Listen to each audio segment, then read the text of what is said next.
बेटा स्टार्ट करते हैं आज के टॉपिक से। आज का टॉपिक है फेज ऑफ एसी। अब फेज ऑफ एसी जो है ये बहुत ही इम्पॉर्टेंट है। क्यों इम्पॉर्टेंट है? पहली बात तो ये है, डेफिनेशन कर लेंगे, सारी बात देख लेंगे, लेकिन सबसे पहले हम बात करेंगे इम्पॉर्टेंस की। एक्चुअली में अल्टरनेटिंग करंट कंटिन्यूसली क्या होता है? चेंज होता है।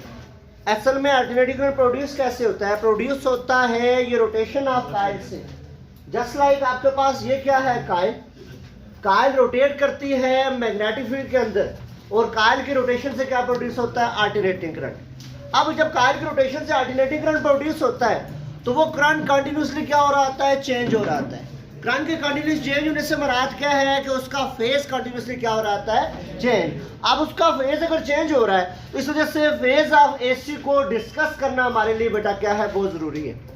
और ये जो आज हम डिस्कस करेंगे, सबसे पहले फेज ऑफ एसी, फिर कंसेप्ट देखेंगे फेज लीड का, फिर कंसेप्ट देखेंगे फेज लैग का। एक डिफरेंट तरीके से फिजिकल क्वांटिटीज को पढ़ने का तरीका आज हम क्या करेंगे बेटा? डिस्कस करेंगे। और फिर कोशिश होगी कि कैसे हम वेक्टर को रिप्रेजेंट करते हैं अल्टरनेटिव क्वांटिटी को, क्योंकि आगे यही रिप्रेजेंटेशन हम करेंगे कहाँ पे बेटा? हम जब डिस्कस करेंगे एसी थ्रो कैपेसिटर, फिर हम डिस्कस करेंगे एसी थ्रो इंडक्टर, तो यही टेक्निक यूज होंगी और बेसिक कंसेप्ट क्या होंगे? यही यूज होंगे। तो बात करते हैं फेज ऑफ एसी की। तो सिंपल अगर डिफाइन करें तो फेज को हमेशा की तरह हम ऐसे ही डिफाइन करते हैं। हम यूं ही कहते हैं बेटा, angle theta which specify direction and displacement is known as phase of AC। ये यूं कहेंगे angle theta which specify direction and magnitude is known as phase of AC। कि वो एंगल थीटा जो डायरेक्शन के बारे में बताए, जो हमें एम्पलीट्यूड के बारे में बताए, जो हमें मैग्नीट्यूड के बारे में बताए, उस एंगल थीटा को बेटा हम किसका नाम देते हैं? फेज ऑफ एसी का नाम देते हैं। ये यूं कह सकते हैं बेटा कि जो एंगल थीटा होता है वो हमें ये बताता है कहाँ पर एसी की डायरेक्शन क्या है, और हमें ये भी बताता है उस वक्त एसी का मैग्नीट्यूड क्या है, और इसको सिंपल हम किसका नाम दे देंगे? फेज ऑफ एसी का नाम देंगे। अब क्वेश्चन राइज होता है हमारे माइंड में, ठीक है सर डेफिनेशन तो हमने रट्टा मान ली कि जैसा हमने आपने बताया कि angle theta which specify direction and magnitude is known as phase of AC, कि वो एंगल जो डायरेक्शन और मैग्नीट्यूड बताए वो फेज कहलाता है। लेकिन सवाल राइज होता है हमारे पास, कैसे एंगल थीटा डायरेक्शन बताएगा, कैसे एंगल थीटा मैग्नीट्यूड बताएगा? ये सवाल हमारे माइंड में है। तो इसके लिए हम कहते हैं, एक्चुअली में बात करें तो हम कहते हैं as the wave form of alternating current is. Alternating current की जो वेव फॉर्म है वो ऐसे है कि पहले पॉजिटिव साइकिल होता है, फिर कौन सा साइकिल होता है? नेगेटिव। ये वेव फॉर्म है अल्टरनेटिंग करंट की बेटा, कि ये पहले पॉजिटिव साइकिल है, फिर क्या है? नेगेटिव। वेव फॉर्म से मुराद क्या है? हमें ये बताती है wave form how alternating current flowing, कि अल्टरनेटिंग करंट इस फॉर्म में क्या करता है बच्चे? फ्लो करता है। या अल्टरनेटिंग करंट इस फॉर्म में क्या होता है बेटा? प्रोड्यूस होता है। इस वेव फॉर्म में देखें, पॉइंट ए है, पॉइंट ए पे ये पॉइंट बी है, इस पॉइंट को सी का नाम दे, इसको डी का और इसको ई का नाम देते हैं। अब वो थोड़ी बहुत अकल तो हम रखते हैं, हमें नजर आ रहा है कि अगर पॉइंट ए पे बात करें तो पॉइंट ए पे फेज थीटा क्या है? जीरो। थीटा क्या है? जीरो। और ये बता रहा है जब थीटा जीरो है तो नजर आ रहा है कि मैग्नीट्यूड क्या है? जीरो। मैग्नीट्यूड क्या है? पॉइंट बी पे बात करें, नजर आ रहा है पॉइंट बी पे थीटा क्या है? π/2। जब थीटा क्या है? 90। और यहां से हमें ये भी पता चल रहा है कि जब थीटा π/2 है, जब थीटा 90 है, उस वक्त हमें नजर आ रहा है कि जो एम्पलीट्यूड है, जो मैग्नीट्यूड है वो क्या है? मैक्सिमम। मतलब 90 डिग्री पे मैग्नीट्यूड क्या है? मैक्सिमम। मतलब जब फेज 90 हो इसका मतलब मैग्नीट्यूड क्या है? मैक्सिमम। यहां से देखिए हमें पता चल रहा है कि ये किसके बारे में बता रहा है? मैग्नीट्यूड के बारे में। फिर देखिए जब थीटा है आपके पास कितना? 180, मतलब पाई, तो फिर बता रहा है पाई पे क्या है? जीरो। और ग्राफ भी बता रहा है जीरो, मतलब पाई जब होगा तो फेज जो बता रहा है क्या है? जीरो। फिर हम कहते हैं जब थीटा क्या है यहाँ पर? 3π/2, तो 3π/2 पे बता रहा है मैक्सिमम है, और लेकिन डायरेक्शन क्या है? अपोजिट, क्योंकि नेगेटिव साइकिल है। तो इसका मतलब यहाँ से हमें पता चल रहा है कि ये जो वेव फॉर्म है ये हमें बता रही है कि एंगल थीटा डायरेक्शन भी बता रहा है और मैग्नीट्यूड भी। हमने कहा मैग्नीट्यूड कैसे बताता है? कि एंगल थीटा बता रहा है कि जब थीटा जीरो है मैग्नीट्यूड जीरो। एंगल थीटा बता रहा है जब थीटा π/2 है तो मैग्नीट्यूड क्या है? मैक्सिमम। फिर हमने कहा एंगल थीटा जब पाई है तो मैग्नीट्यूड क्या है? जीरो। जब एंगल थीटा आपके पास 3π/2 है तो मैग्नीट्यूड मैक्सिमम है और डायरेक्शन अपोजिट है। इसका मतलब यहाँ पर ये बता रहा है मैग्नीट्यूड भी और साथ में डायरेक्शन भी, और इसको बचा हम किसका नाम देंगे, फेज ऑफ एसी का नाम देंगे। ये तो एक तरह से मैंने एक्सप्लेन किया। कहता we can also explain phase of AC by using a mathematical form. क्या हम फेज ऑफ एसी को मैथमेटिकल फॉर्म से भी क्या करते हैं बेटा, एक्सप्लेन करते हैं। एज मैथमेटिकल फॉर्म क्या है, v is equal to we naught sine of theta.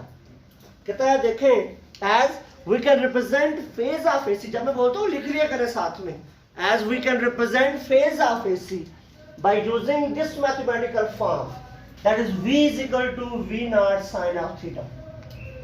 इस मैथमेटिकल फॉर्म से हम फेज ऑफ एसी को क्या कर सकते हैं, रिप्रेजेंट कर सकते हैं। क्या ये मैथमेटिकल फॉर्म देखें, इसमें वी नॉट क्या है, maximum value of voltage, theta यहाँ पर है, theta is a phase, theta यहाँ पर बेटा क्या है, फेज, और ये थीटा डायरेक्शन भी बता रहा है और ये थीटा साथ साथ मैग्नीट्यूड भी बता रहा है। ये थीटा डायरेक्शन भी बताएगा और साथ साथ हमें मैग्नीट्यूड भी बता देगा। अब कैसे देखिएगा, मैं इधर ही आपके सामने यूज करूंगा इसको।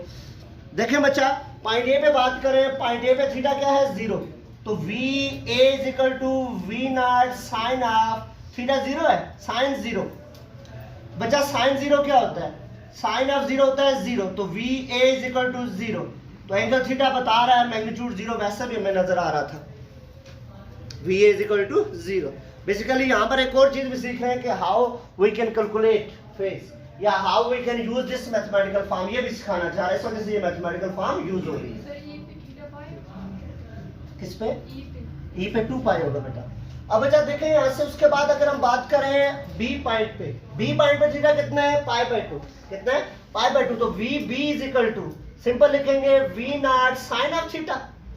अब थीटा कितना है, पाई बाय 2, तो v B is equal to we naught sine of pi by 2। Sine pi by 2 क्या होता है बेटा, साइन 90, और साइन 90 क्या होता है बच्चा, 1 के इक्वल, और यहां से नजर आ रहा है V B is equal to we naught, V B is equal to we naught. इसका मतलब क्या हुआ, V B is equal to we naught, ये बता रहा है कि यहाँ पर फेज क्या है, मैक्सिमम। वही बातें जो मैंने पहले बताई है वही हम मैथमेटिकल फॉर्म में हम डिस्कस कर रहे हैं। किस फॉर्म में डिस्कस कर रहे हैं, मैथमेटिकली। फिर हमने कहा पॉइंट सी पे देख लेते हैं। पॉइंट सी पे नजर आ रहा है फेज क्या है बच्चे, पाई, तो सी पे देखें V C is equal to we naught sine of theta, theta pi है बच्चे, साइन पाई क्या होता है, 0। ये बेसिकली मैथमेटिकल कैलकुलेशन की प्रैक्टिस हो रही है आपकी, और यहां से वी सी किसके ऊपर आ जाएगा, 0 आ जाएगा। वी सी क्या आ गया बेटा, 0, कोई इतना मुश्किल काम नहीं है बच्चा। फिर आ गया बेटा डी, वी डी की बात करें, वी डी क्या आता है बच्चा आपके पास, यहां से देखें V D is equal to we naught sine of theta, theta कितना है बच्चे, 3 पाई बाय 2, तो V D is equal to we naught sine of theta की जगह वैल्यू 3 पाई बाय 2। बच्चा जो साइन ऑफ 3 पाई बाय 2 होता है ये पता होना चाहिए -1 के इक्वल है। साइन 3 पाई बाय 2, साइन 2 70, ये क्या होता है, -1, तो V D is equal to minus V naught. यहाँ पर वी नॉट शो करता है मैक्सिमम वैल्यू को और माइनस साइन शो करता है इसकी डायरेक्शन क्या होगी, इन्वर्ट होगी। तो यहाँ देखें हमने हर जगह पे थीटा को देखा, तो थीटा हमें क्या बता रहा है, मैग्नीट्यूड भी बता रहा है, थीटा हमें डायरेक्शन भी बता रहा है, और इस वजह से थीटा को हम किसका नाम दे देंगे बच्चे, फेज का नाम। अब हम आ जाते हैं फेज लीड और फेज लैग पे। क्या मतलब है फेज लीड और फेज लैग का, हमेशा की तरह सबसे पहले हम वर्डिंग वाइज मतलब की तरफ जाएंगे। फायदा क्या है कि आधी बात समझ आ जाती है, आधी साइंस तो हमें इस वजह से नहीं समझ आ पाती क्योंकि लैंग्वेज और है, तो इसमें वर्डिंग में जाए फेज लीड मतलब फेज ज्यादा होना, फेज लैग मतलब फेज कम होना, यहीं से देखिएगा बात क्लियर हो जाएगी। सुनेंगे, कहता है जब हम दो अल्टरनेटिव क्वांटिटी को कंपेयर करें, अगर एक अल्टरनेटिव क्वांटिटी का फेज हर एक पॉइंट पे ज्यादा हो उसको किसका नाम देंगे, फेज लैग का, फेज लीड का नाम देंगे। मतलब ये मेरी 2 उंगली है, ये उंगली ये उंगली, अब ये एक अल्टरनेटिव क्वांटिटी है, ये दूसरी, मैं हर एक पॉइंट पे एंगल कैलकुलेट करूं तो पहली वाली अल्टरनेटिव क्वांटिटी का एंगल दूसरी से हर जगह क्या हो, ज्यादा हो, इसको क्या कहेंगे बेटा, फेज लीड का नाम देंगे। फिर फेज लैग से क्या मुराद है, फेज लैग से ये मुराद है अगर एक अल्टरनेटिव क्वांटिटी का एंगल दूसरी से पीछे हो उसको किसका नाम देते हैं, फेज लैग का नाम देते हैं। तो हम सबसे पहले पढ़ेंगे, टेक्निक सीखनी है बेसिकली कि how to read a graph, basically phase lead और फेज ग्राफ लैग में आने का मकसद क्या है? डेफिनेशन तो वरना वर्ड से बड़े आ जाती है। मकसद ये है कि how to read a graph, कि आप ग्राफ को कैसे इंटरप्रेट करते हैं, आप ग्राफ को कैसे एक्सप्लेन करते हैं। ये चीज़ आपको क्या करना चाह रहा है बेटा, वो एक्सप्लेन करना चाह रहा है। अब जब समझेंगे आपको भी समझ आना शुरू हो जाएगी। तो सबसे पहले हम आते हैं फेज लीड को। फेज लीड को डिफाइन करें तो हम यूं कहेंगे बच्चा, if phase of one alternating quantity lead the phase of second alternating quantity, then this is known as phase lead. मैंने सिंपल बच्चा यूं कहा कि if phase of one alternating quantity lead the phase of second alternating quantity, then this is known as phase lead. कि अगर एक alternating quantity का phase दूसरी अल्टरनेटिव क्वांटिटी को लीड कर रहा है, इसको बच्चा हम किसका नाम देंगे? फेज लीड का नाम देंगे। खैर डेफिनेशन तो हमें पहले भी समझ आ गई थी, बेसिक मतलब समझना है ग्राफ को कैसे एक्सप्लेन करें। डेफिनेशन तो हमने लिख भी ली है और हमें आती भी है कि अगर एक अल्टरनेटिव क्वांटिटी का एंगल दूसरी अल्टरनेटिव क्वांटिटी के एंगल से आगे हट जाएगा तो उसको किसका नाम देंगे? फेज लीड का नाम देंगे। सर अब कैसे ये समझना है हमने? इस मकसद के लिए हम दो अल्टरनेटिव क्वांटिटी लेते हैं। लेट अस कंसीडर हमारे पास दो अल्टरनेटिंग क्वांटिटीज हैं। एक अल्टरनेटिव क्वांटिटी की मैं बात करूं, ये ग्राफ बनाता हूं, एक अल्टरनेटिव क्वांटिटी ये आगे मेरे पास, ये पहली अल्टरनेटिव क्वांटिटी आगे थोड़ा बड़ा करके बनाता हूं ताकि नजर आए आपको। ये मैं कहता हूं पहली अल्टरनेटिव क्वांटिटी आ गई है। मैंने कहा कि हम एक्सप्लेन करते हैं, हम कहते हैं हमारे पास दो अल्टरनेटिव क्वांटिटीज हैं जिनमें सबसे पहले मैंने कहा ये फर्स्ट अल्टरनेटिव क्वांटिटी है, इसको मैं 1 से रिप्रेजेंट कर लेता हूं। ये 1 शो करता है, ये फर्स्ट अल्टरनेटिव क्वांटिटी आ गई, ये फर्स्ट आ गई है। अब इसको थोड़ा सा मिर्च मसाला लगाते हैं, समझते हैं इसको। ये फर्स्ट अगर है तो इसको समझेंगे कैसे? तो हम कहते हैं देखें, इसमें समझने के लिए जारी बात है, जब भी किसी चीज से तारुफ करना हो, छोटे बच्चे से भी तारुफ करना हो, सबसे पहले उसका हम नाम रखते हैं। जिस तरह बात मैं आपको कह देता हूँ हाँ जी कुछ सुनने क्या हाल है, हम मैं हाँ जी कहता हूँ हाँ जी चंपू क्या हाल है आपका, तो यहाँ पर भी हम इसका सबसे पहले क्या रखते हैं? नाम रखते हैं, तभी इसको समझ सकेंगे। तो इसका नाम रख लेते हैं, इसके पॉइंट्स को हम कहते हैं देखें बच्चा, इस पॉइंट को नाम देते हैं ए का, इस पॉइंट को बेटा नाम देते हैं बी का, इस पॉइंट को नाम देते हैं सी का, इस पॉइंट को नाम देते हैं डी का, इस पॉइंट को नाम देते हैं ई का। पॉइंट के नाम दे दिए। अब पॉइंट के नाम देने का फायदा क्या हुआ देखिएगा। फायदा ये हुआ कि यहाँ से हम इसको एक्सप्लेन कर सकते हैं। कैसे? हमें दिखाई दे रहा है, हमें नजर आ रहा है, क्या नजर आ रहा है कि पॉइंट ए पे फेज, पॉइंट ए पे थीटा क्या है? 0। पॉइंट ए पे थीटा क्या है? 0। मैं बात करूं पॉइंट बी की, तो पॉइंट बी पे जो थीटा है ये π/2 है। कितना है? π/2। पहली अल्टरनेटिंग क्वांटिटी का पॉइंट ए पे थीटा 0, पॉइंट बी पे पहली अल्टरनेटिंग क्वांटिटी का एंगल कितना है बच्चे? π/2। ये पहली की बात हो रही है। पॉइंट सी पे पहली अल्टरनेटिंग क्वांटिटी का एंगल कितना है? पाई। पॉइंट डी पे पहली अल्टरनेटिंग क्वांटिटी का एंगल कितना है? 3π/2। और पॉइंट ई पे पहले का कितना है? 2π। ये हमने फेज को भी क्या कर लिया? डिस्कस कर लिया। अभी पहले भी इसको डिस्कस किया था। अब बारी है दूसरी अल्टरनेटिव क्वांटिटी की। वो डेफिनेशन में हमने कहा अगर पहली अल्टरनेटिव क्वांटिटी का फेज दूसरी अल्टरनेटिव क्वांटिटी से ज्यादा हो, इसको क्या कहते हैं? Phase lead. अब कैसे ज्यादा होगा वो समझने के लिए हम कहते हैं दूसरी अल्टरनेटिव लाते हैं कैसे? तो हम कहते हैं suppose this is a wave form of second alternative quantity, और वो यहां से स्टार्ट हो रही है। ये सेकंड अल्टरनेटिव क्वांटिटी आ गई जो ब्लू शेप में आई है बेटा, ब्लू कलर से मैंने रिप्रेजेंट किए। This is a second alternative quantity, और इसको सेकंड अल्टरनेटिव क्वांटिटी को मैं रिप्रेजेंट कर लेता हूं 2 से। ये 2 ऊपर लिख दिया, 2 ये शो करता है कौन सी अल्टरनेटिव क्वांटिटी है? सेकंड। अब 2 सेकंड अल्टरनेटिव क्वांटिटी है। अब बारी तो है कि इसको हम क्या करें? एक्सप्लेन करें। एक्सप्लेन कैसे करेंगे हम इसको? अगर 2 की हम बात करें तो कैसे इसको एक्सप्लेन किया जा सकता है? तो इसको एक्सप्लेन ऐसे किया जा सकता है कि अगर हम बात करें सिंपली कि कैसे दिखेगा, इसको हम यूं करेंगे। देखें हमें नजर आ रहा है, क्या दिखाई दे रहा है बच्चा? इधर देखिएगा कि पॉइंट बी पे पहली जो अल्टरनेटिंग क्वांटिटी उसका फेज कितना है? π/2। पहले का कितना है? पाई बाई 2, और एट द सेम टाइम दूसरी स्टार्ट हुई है और दूसरी का कितना है 0, दूसरी का कितना है 0। अब पहली अल्टरनेटिव क्वांटिटी जब सी पे पहुंचती है तो सी पे पहली का फेज कितना है पाई, सी पे पहली का कितना है पाई, और उस वक्त दूसरी पहुंचती है यहाँ पे, उस वक्त दूसरी का कितना है पाई बाई 2, दूसरी का कितना है बेटा पाई बाई 2। फिर पॉइंट डी पे पहली का फेज कितना है बच्चे 3 पाई बाई 2, उस वक्त दूसरी यहाँ से यहाँ पहुंचती है, दूसरी का कितना है पाई है, दूसरी कितना है पाई। तो हम देख रहे हैं हर एक पॉइंट पे जो पहली अल्टरनेटिव क्वांटिटी है दूसरी से क्या है आगे है, दूसरी को क्या कर रही है लीड कर रही है। इसको बच्चा हम किसका नाम देंगे फेज लीड का नाम देंगे। हमने कहा सामने अंडरस्टैंड हो रहा है कि यहाँ पॉइंट बी पे देखें तो पहली का एंगल पाई बाई 2 है, दूसरी का कितना है 0। फिर हमने कहा पॉइंट सी पे देखें पहली का कितना है पाई, उसी टाइम दूसरी का कितना है पाई बाई 2। फिर हमने कहा पॉइंट डी पे देखें पहली का 3 पाई बाई 2 है, उसी वक्त दूसरी का देखें तो कितना है पाई।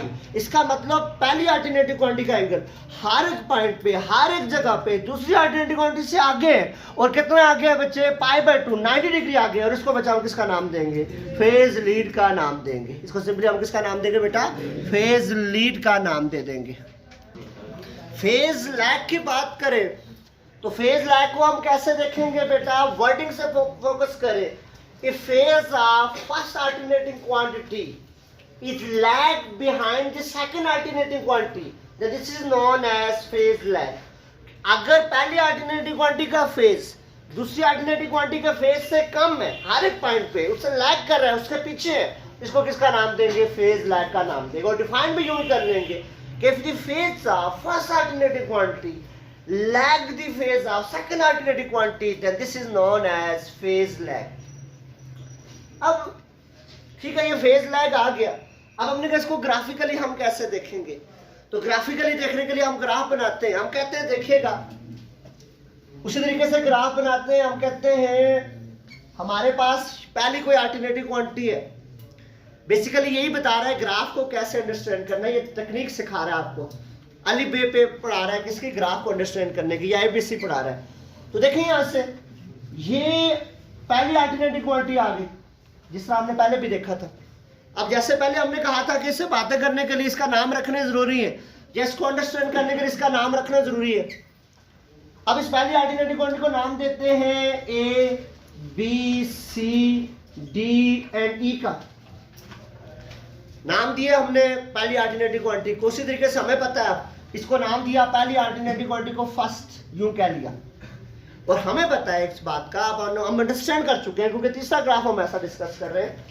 ए पे थीटा क्या है 0, ए पे क्या है 0, बी पे पहली अल्टरनेटिव किसका पहली का, ए पे पहली का क्या है 0, बी पे पहली का कितना है पाई बाई 2, सी पे पहली का कितना है पाई, डी पे पहली का कितना है, और ई पे कितना है 2 पाई। ये किसकी बात की हमने फर्स्ट अल्टरनेटिव क्वांटिटी की। अब देखेंगे अब दूसरी की बात करते हैं, दूसरी अल्टरनेटिव क्वांटिटी को रिप्रेजेंट कैसे करते हैं। देखिएगा हम कहते हैं दूसरी को यहां से स्टार्ट हो रही है ये, और ये आप कैपेसिटर और इंडक्टर में ऐसे बनाएंगे भी, ऐसे ग्राफ बनेंगे, और सब देखते ही आपको अंडरस्टैंड हो जाना चाहिए हाँ ये तो हमने पढ़ा हुआ है, इनकी इतनी अच्छी इस अंडरस्टैंडिंग को। देखें अब ये दूसरी अल्टरनेटिव क्वांटिटी जो मैंने ब्लू से शो की है, सेकंड इसको 2 लिख दिया, ये आ गई सेकंड अल्टरनेटिव क्वांटिटी, इसको 2 से शो किया है। अब अंडरस्टैंड करना आपके लिए बहुत आसान होगा। क्यों आसान होगा? क्योंकि पहले फेज लीड वाले को आपने अच्छे से अंडरस्टैंड किया हुआ है। देखिए आप कैसे करेंगे, आप ग्राफ तो हमने ड्रा कर लिया है, अब अंडरस्टैंड करना है। सुनिएगा बच्चा, हमें नजर आ रहा है, अब इससे बातें करते हैं।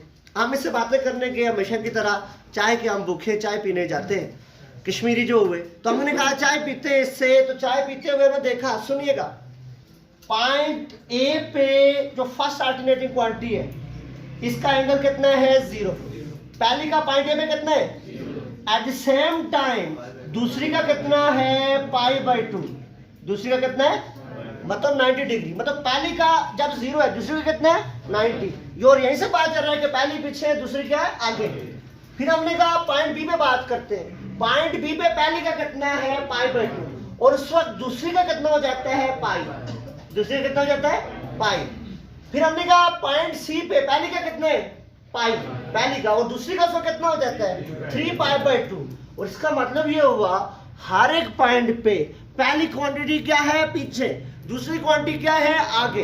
इसका मतलब first alternative quantity lag the second alternative quantity by the angle of pi by 2। इसका मतलब ये हुआ पहली अल्टरनेटिव क्वांटिटी दूसरी को लैग कर रही है, कितने एंगल से बच्चे, पाई बाय 2 से लैग कर रही है। कोई मसला तो नहीं है इसमें, अंडरस्टैंड हो गया ना, समझ आ गई है ना। देखें वेक्टर रिप्रेजेंटेशन की बात करते हैं, हमने पढ़ा फेज लीड को फेज लैग को, हमें अंडरस्टैंड भी हो गया कब अल्टरनेटिंग क्वांटिटी लीड करती कब लैग। तो हमने कहा अल्टरनेटिंग क्वांटिटी, क्योंकि एसी करंट हम पढ़ रहे हैं and AC current is a vector quantity. AC current कौन सी क्वांटिटी है and how we can represent it, हम कैसे अल्टरनेटिंग क्वांटिटी को रिप्रेजेंट करते हैं। सुनिएगा बुक पे लिखा हुआ है इसी वे से, कहता है कि अल्टरनेटिंग करंट और अल्टरनेटिव वोल्टेज और alternative quantities are represented by a vector whose rotate anti clockwise. कहता है कि जो अल्टरनेटिंग क्वांटिटीज हैं उनको हम ऐसे वेक्टर से रिप्रेजेंट करते हैं जो एंटी क्लॉकवाइज क्या करता है, रोटेट करता है। Head of vector shows direction and tail shows magnitude. अब इस काउंटर क्लॉकवाइज जो वेक्टर रोटेट कर रहा है इसका हेड क्या शो करता है, डायरेक्शन को, टेल क्या शो करती है, मैग्नीट्यूड को। ये पहला पॉइंट आ गया। दूसरा पॉइंट ये कहता है if this vector is in horizontal position, अगर ये वेक्टर कौन सी पोजीशन पे, हॉरिजॉन्टल पोजीशन पे है, then this shows minimum value, तो ये शो करता है मिनिमम वैल्यू को। And if this vector is in vertical position this shows a maximum value, कि अगर ये वेक्टर हॉरिजॉन्टल पोजीशन पे ये शो करेगा मिनिमम वैल्यू को, और अगर ये वर्टिकल पोजीशन पे तो ये किसको शो करेगा, मैक्सिमम वैल्यू को शो करेगा। ये दूसरा पॉइंट आ गया। और तीसरा पॉइंट ये कहता है कि जो रोटेटिंग वेक्टर आप ले रहे हैं उसकी फ्रीक्वेंसी वही रखनी है जो अल्टरनेटिंग क्वांटिटी की फ्रीक्वेंसी है। मतलब rotating vector represent the frequency of alternating quantity. 3 points discuss किए हमने। सबसे पहले कहा कि जो अल्टरनेटिंग क्वांटिटी होगी उनको ऐसे वेक्टर से रिप्रेजेंट करेंगे जो एंटी क्लॉकवाइज रोटेट करेगा। फिर हमने कहा जो हॉरिजॉन्टल पोजीशन में जब वेक्टर होगा तो वो शो करेगा मिनिमम वैल्यू को, जब वर्टिकल पोजीशन में होगा मैक्सिमम को। फिर हमने कहा अल्टरनेटिंग क्वांटिटी जो वेक्टर रोटेट कर रहा है उसकी वही फ्रीक्वेंसी होनी चाहिए जो अल्टरनेटिव क्वांटिटी की फ्रीक्वेंसी है। यही 3 पॉइंट्स बुक में लिखे हुए हैं। लेकिन अब बात यह है कि वेक्टर को रिप्रेजेंट कैसे करेंगे, क्वेश्चन ये है हमारे पास। देखिएगा इसके लिए कैसे रिप्रेजेंटेशन करेंगे, अब देखेंगे इसको। इसके लिए हम लेते हैं, अभी हमने फेज लीड और फेज लैग वाली पढ़ी है, उसी को उठा के ले लेते हैं। हम कहें देखें हमारे पास ये यूं कर लेते हैं, हम कहते हैं ये अल्टरनेटिंग क्वांटिटी है हमारे पास और ये अल्टरनेटिंग क्वांटिटी कोई और नहीं है। इसको पॉइंट नाम देते हैं A B C D E का, और ये हम कहते हैं अल्टरनेटिव क्वांटिटी फास्ट नहीं है बल्कि करंट है। ये अल्टरनेटिव क्वांटिटी कौन सा है, करंट। हम कहते हैं हमारे पास कोई अल्टरनेटिंग क्वांटिटी है और वो जो अल्टरनेटिव क्वांटिटी है वो कौन सी है, करंट। आप फर्स्ट सेकंड का नहीं कह रहा, क्या कह रहा हूं, करंट। और दूसरी अल्टरनेटिव क्वांटिटी में ये कहता हूं वो क्या है, पोटेंशियल। और पोटेंशियल में कहता हूं यहां से स्टार्ट हो रहा है, ये सेकंड अल्टरनेटिंग क्वांटिटी है। और ये आपके पास क्या आ गया, पोटेंशियल। अरे ब्लू कलर में मैंने किसको शो कर लिया, पोटेंशियल को शो कर लिया।